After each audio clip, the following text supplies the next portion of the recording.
Eindtrepke leger in het amateurvoetbal komen voor in de 5e klasse D. En dat is één ploeg die met kop en schouwers boven iedereen uitsteekt en dat is koploper Heur.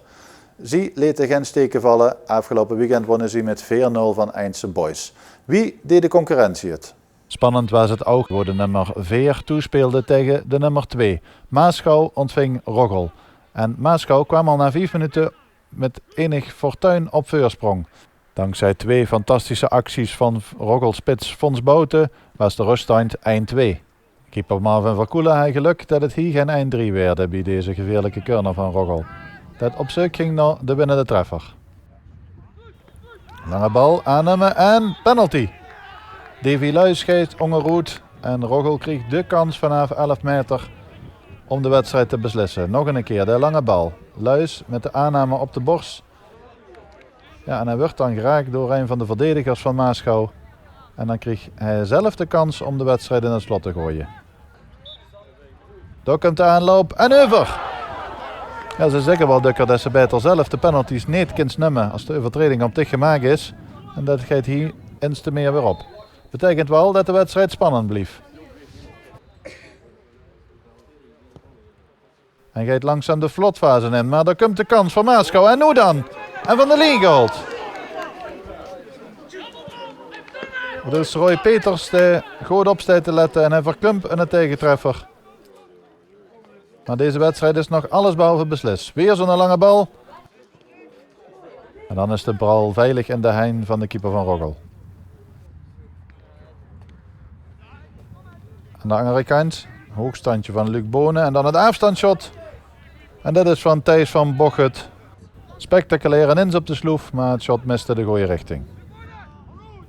Dit is de invaller aan de kant van Roggel, Luc Bonen. Hij heeft afgelag en dan boetespel. En opnieuw pech voor Davy Luijs en net de penalty overshot. En nu dus zijn doelpunt afgekeurd Zuid vanwege boetespel. En nog steeds niet de beslissing. En zolang het dus niet 1-3 wordt voor Roggel, kan Maasgouw nog terugkomen in de wedstrijd. Dit ziet er in ieder geval al dreigend uit met Colin Eijer. Eijer met het schot en de redding. Bino de gelijkmaker en een spectaculaire redding voor Kumtet. Komt er nog een kans aan, de ingooi dan van Nino Eijer. Doorgekupt en weggewerkt. En dan toch maar weer een keer de counter. Met Davy Luijs. Oh, hij is goed gekapt. Dan, nee, dit is niet goed. Kan Maasgouw er nog een keer uitkomen? Nee hoor, voor een eindsignaal. Maasgouw-Roggel 1-2, winst voor de nummer 2. Zo, dat was een zwaar bevochten overwinning. Ja. We begonnen erg slap. Maar 2 goede individuele acties van Fons Bouten vooral, die waren wel doorslaggevend uiteindelijk. Maar we krijgen het niet cadeau van Maasgouw, zeker niet. Nee. Blijf het inderdaad tot de laatste minuut gewoon opletten, want hij kan gewoon nog vallen dan. Ja, volgens mij gooit Roy Peters nog de bal van de linie af. En we missen zelf een penalty, waar we misschien wat kunnen beslissen, maar goed. 3 puntjes is het belangrijkste. Zeker op dit moment, hè. Je staat op de tweede plek, zit het nog in de achtervolging eigenlijk voor de koploper. Zit het er nog in dit seizoen? Het zit er nog in, zolang we blijven winnen. Vorige week hebben we gelijk gespeeld, dat zijn wel dure punten.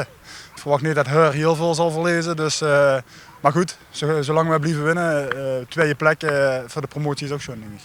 Ja. Dat is het uiteindelijke doel dit seizoen? Promoveren is het doel, zeker weten. Ja.